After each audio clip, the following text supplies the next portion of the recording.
buenas tardes. Yo quiero agradecer a Sergio la invitación para hablaros sobre la insuficiencia cardíaca. Mi charla va a ser eminentemente práctica, pero bueno, para tratar de ceñirme al tiempo voy a ir directamente a la presentación. Yo únicamente quiero recordaros que a partir de ahora vamos a hablar fundamentalmente de insuficiencia cardíaca con fracción de eyección reducida, que es la que vemos habitualmente en las unidades de insuficiencia cardíaca, porque sabéis que hasta ahora, y dado que vamos a hablar sobre todo de tratamiento, los pacientes de insuficiencia cardíaca con fracción de eyección preservada, pues son una población muy heterogénea en el que predominan fundamentalmente las comorbilidades y hasta ahora, como se ha dicho previamente, no existe ningún tratamiento que mejore la supervivencia. Como he dicho, mi charla, bueno, y otra cosa que quiero dejar claro desde el principio es que si estamos hablando de tratamiento en la insuficiencia cardíaca con fracción de eyección reducida, no es igual tratar al inicio de la enfermedad o cuando ya se han producido numerosas descompensaciones, porque tanto la morbi como la mortalidad de nuestros pacientes va a ser muy diferente y todo este tiempo que hemos pasado sin optimizar el tratamiento va a ser un tiempo perdido, porque en insuficiencia cardíaca con fracción de eyección reducida siempre el primer mandamiento es cuanto antes mejor, y así lo han demostrado todos los estudios clínicos al respecto. Con lo cual, lo primero que tenemos que tener claro es que aunque nuestro paciente esté asintomático desde el punto de vista clínico, no existe la estabilidad en la insuficiencia cardíaca porque se produce un deterioro tanto hemodinámico y anatómico en el corazón con la progresión y con el paso del tiempo en todos nuestros pacientes. Lo que os he dicho que fundamentalmente va a ser una charla eminentemente práctica. Yo quiero mostraros un poco lo que hacemos incluso de forma inconsciente. La mayoría de las veces cuando conocemos por primera vez a nuestro paciente es un paciente que ha hospitalizado y que nos llega a la consulta. Y lo primero, desde luego, sin duda ninguna, es la impresión visual del paciente, el aspecto físico, las limitaciones a la hora de caminar, la diferencia y la discrepancia entre edad biológica y cronológica, que es fundamental, la fragilidad. Todo eso va a ser una limitación y nos va a decir por dónde tenemos que tirar a la hora de iniciar el tratamiento en nuestros pacientes. Siempre revisamos informes previos, fundamentalmente para valorar la gravedad, la etiología. No es lo mismo una miocardiopatía dilatada isquémica que esté recién revascularizada, que probablemente podamos esperar una mejoría de la fracción de eyección a lo largo del seguimiento, que una miocardiopatía dilatada idiopática de años de evolución, en el que, bueno, prácticamente el ventrículo está remodelado y vamos a tener que apostar fundamentalmente por la mejoría y la estabilización de la capacidad funcional del paciente que apostar por la mejoría de la fracción de eyección. Y nosotros también, evidentemente, miramos el ecocardiograma, lo que decía, una fracción de eyección, evidentemente la cuantificación no es lo mismo una fracción de eyección del 15% que una fracción de eyección por encima del 40%, 40-45%, que sabemos que ya, sobre todo por encima del 35%, ya los cardiólogos sabemos que salen de ahí de una zona, de una frontera psicológica muy importante en el que la morbimortalidad se puede reducir. La función diastólica y desde luego la repercusión de la insuficiencia mitral y de la presión pulmonar, que también sabemos que van a ser determinantes pronósticos en nuestros pacientes.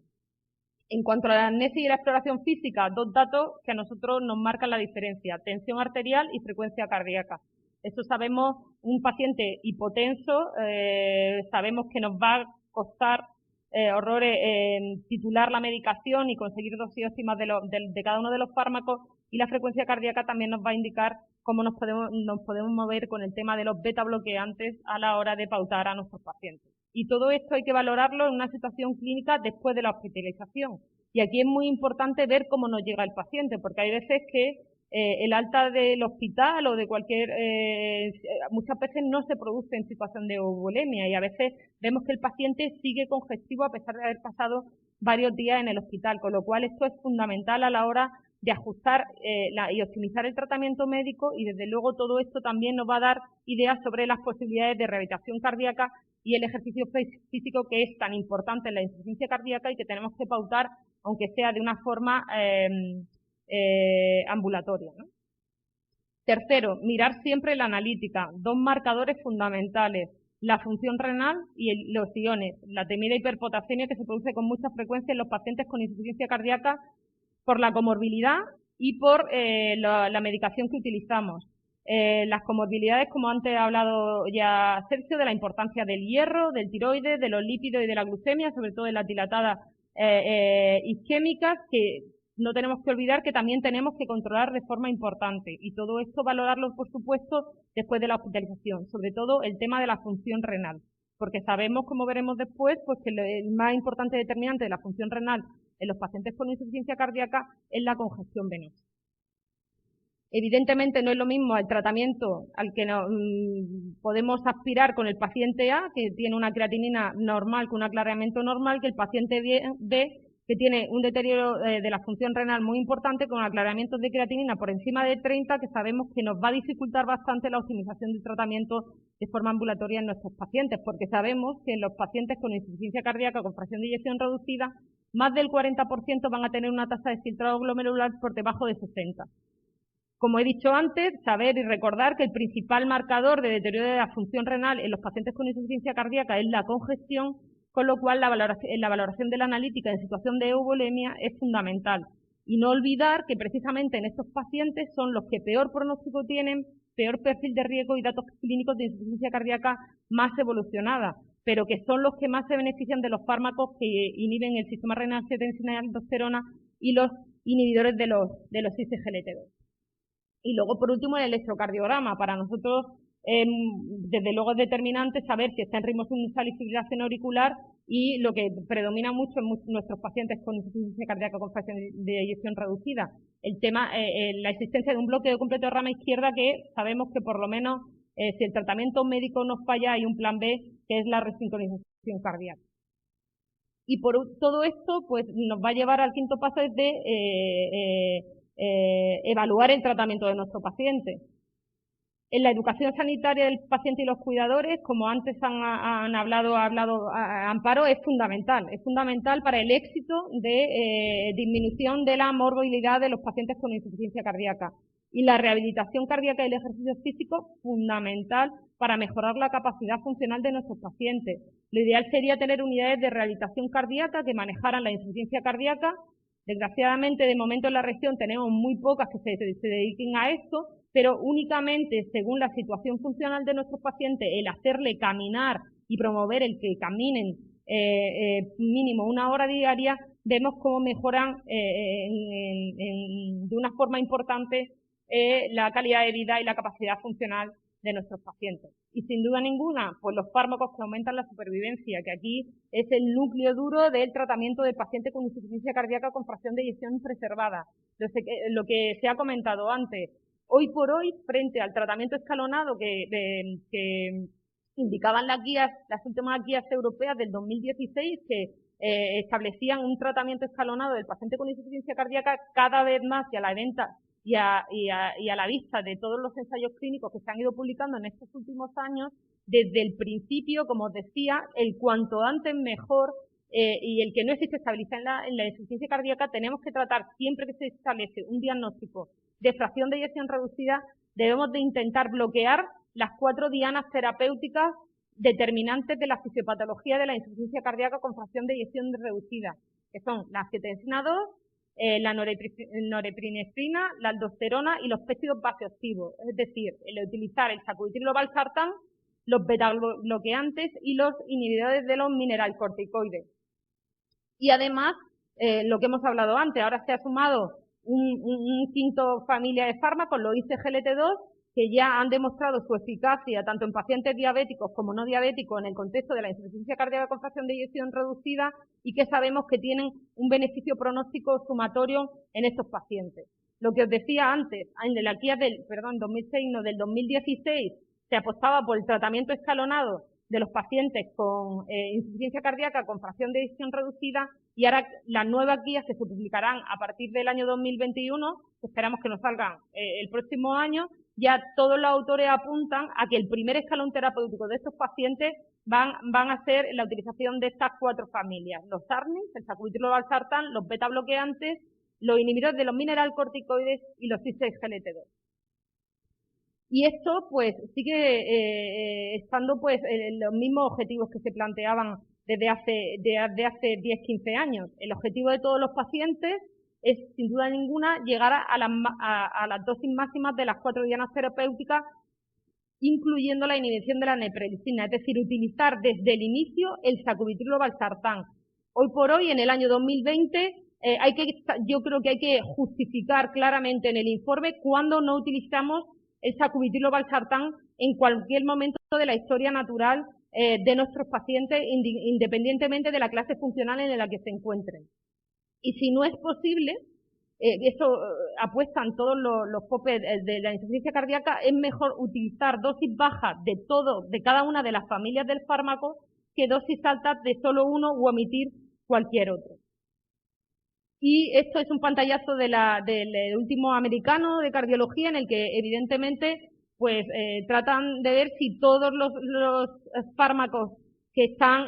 ahora mismo, que han demostrado beneficio en la insuficiencia cardíaca con fracción de eyección reducida, los podemos utilizar al mismo nivel. Aquí claramente indica que la primera línea de tratamiento debe ser optimizar el tratamiento con beta bloqueantes, sacubitrilo/valsartán e inhibidores de los mineralcorticoides, y luego individualizar,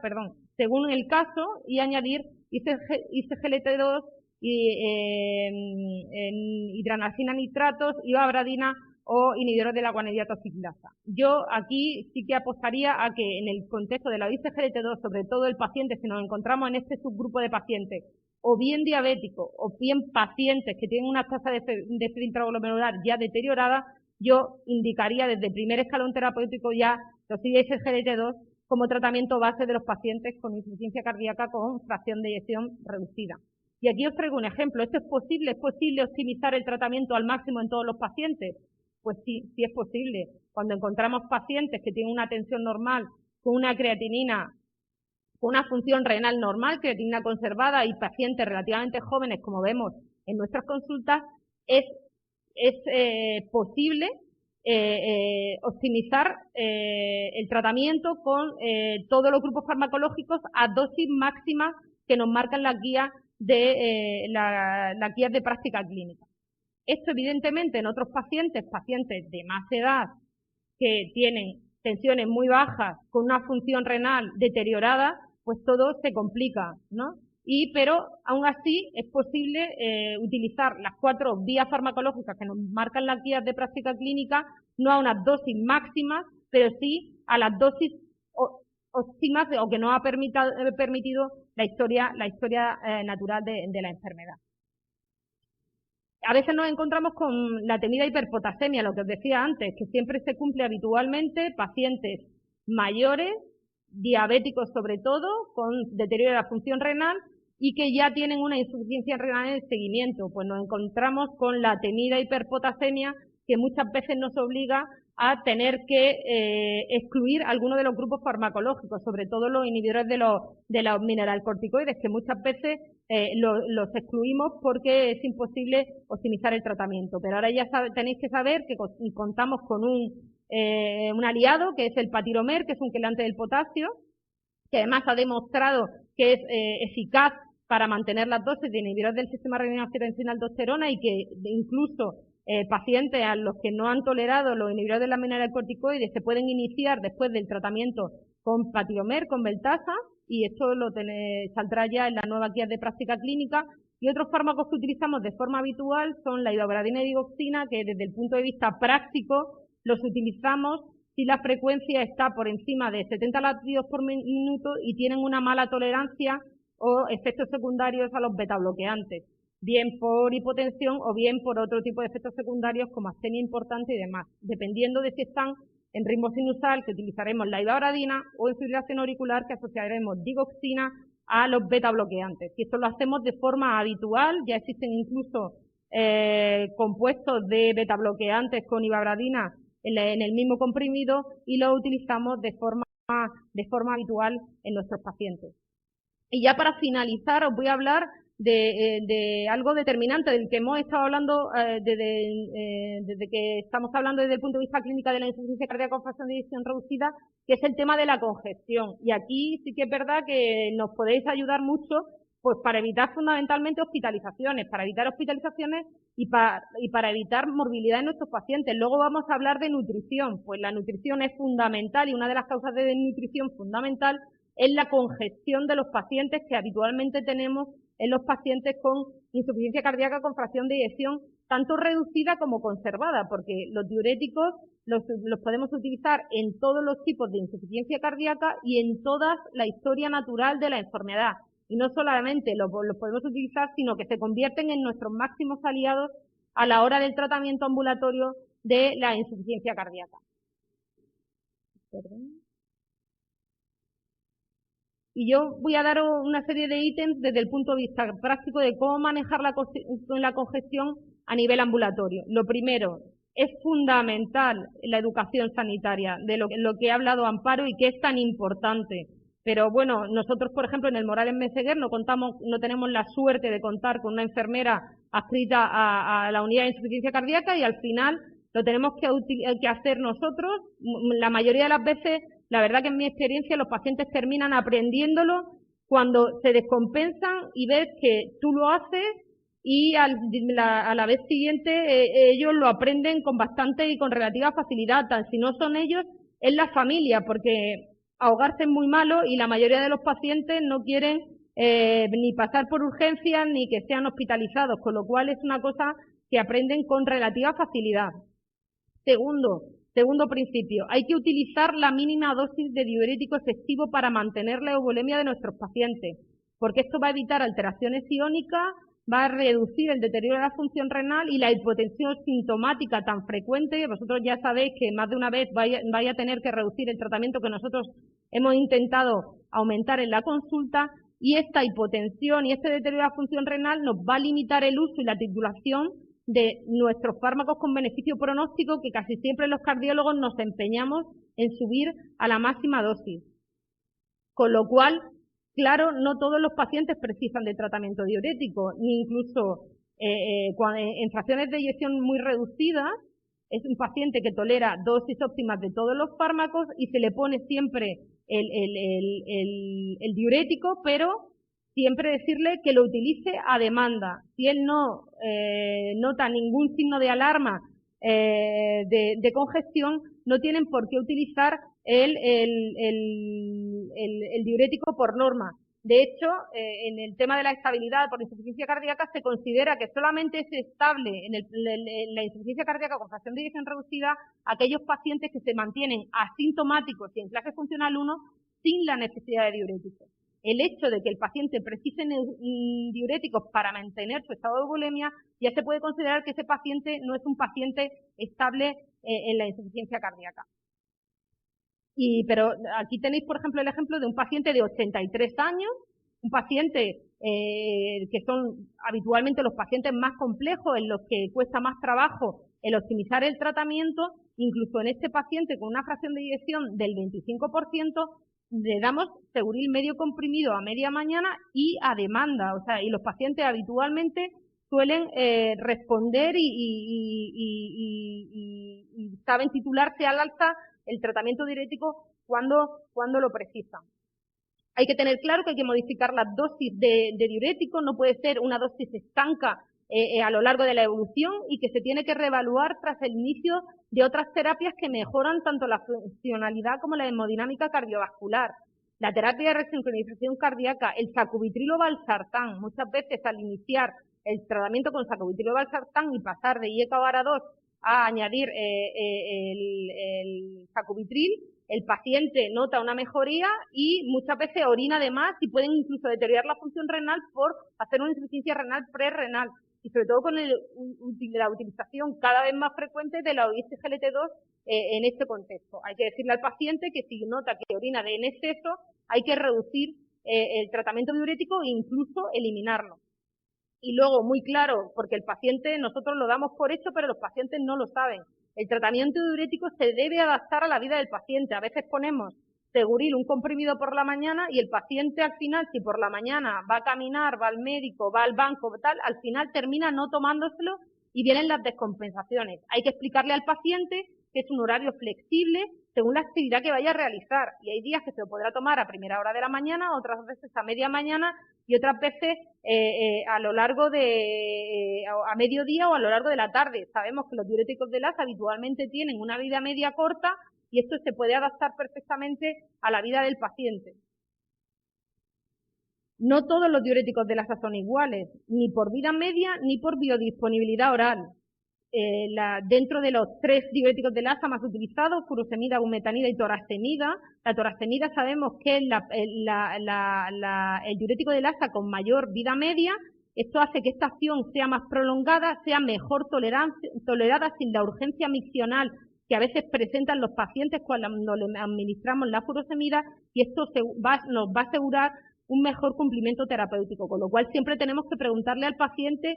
cuánto delimitado está por el paciente, por el tratamiento diurético que le hemos administrado. Y una cosa muy importante que a veces yo insisto mucho, la verdad, y no siempre prestamos atención, la biodisponibilidad oral de los diuréticos del ASA tampoco es lo mismo. Fijaros, la biodisponibilidad oral de la furosemida oscila, es muy variable, entre un 10 y un 100%. O sea, hay pacientes a los que le administran la furosemida, el Seguril y oral, y te aseguran que no es como si no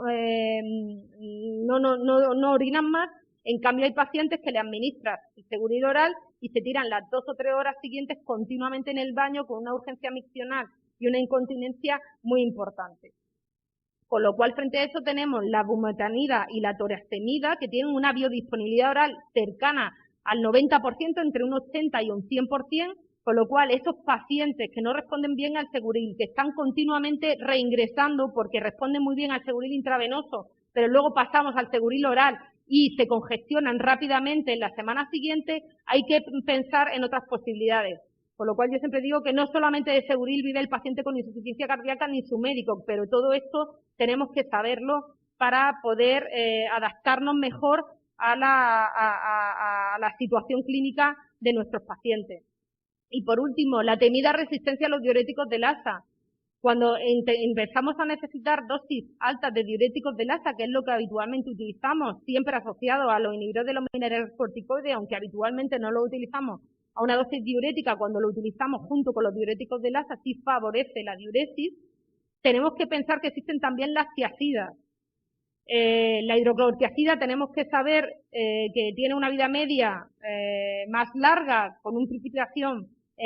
una vida media más corta, con un principio de acción más rápido, pero una aliada muy importante es la clortalidona, la higrotona, que sabemos que tiene una vida media entre las 48 y las 72 horas, se pueden administrar entre 1 o 2 veces a semana, y esto facilita mucho el cumplimiento terapéutico y nos va a evitar esa temida resistencia a los diuréticos del ASA. Y ahora se ha añadido,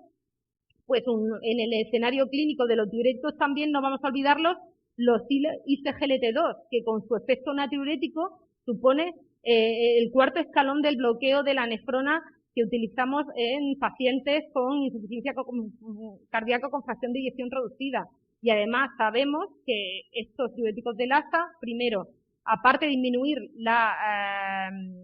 el edema intravascular, nos va a disminuir el edema intersticial, tan importante en nuestros pacientes con insuficiencia cardíaca, y además no va a producir el colapso intravascular que muchas veces producen dosis altas de diuréticos del ASA. Además, no nos modifican ni la frecuencia cardíaca ni nos van a activar el sistema neurohormonal, que a veces sí producen los diuréticos, no nos van a modificar los niveles de potasio y además nos van a disminuir la proteína y van a preservar a largo plazo la función renal. Con lo cual, los ISGLT2 claramente en la insuficiencia cardíaca con fracción de eyección reducida, por unos motivos u otros, han venido para quedarse. ¿Y esto es posible? Pues claro que es posible. Aquí podemos ver este paciente con 75 años, con una insuficiencia renal, que podemos asociar, hacer el bloqueo de la nefrona y conseguir una diuresis efectiva, siempre dejando un poco a demanda y con titulación al alta de los diuréticos del ASA a la hora de que se produzca cualquier tipo de descompensación que puedan controlarla nuestros pacientes desde el domicilio.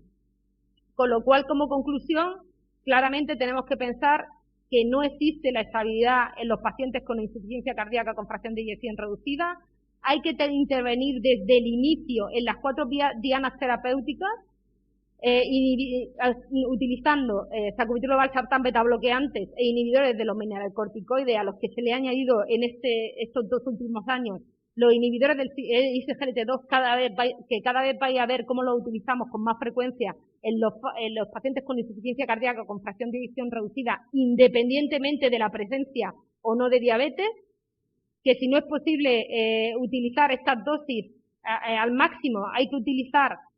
las 4, aunque sea a la mínima dosis tolerada por el paciente, y que el manejo de la contracepción ambulatoria es fundamental en nuestros pacientes, recordando que no solo de Seguril vive el paciente con insuficiencia cardíaca. Y esto es todo lo que tenía que decir.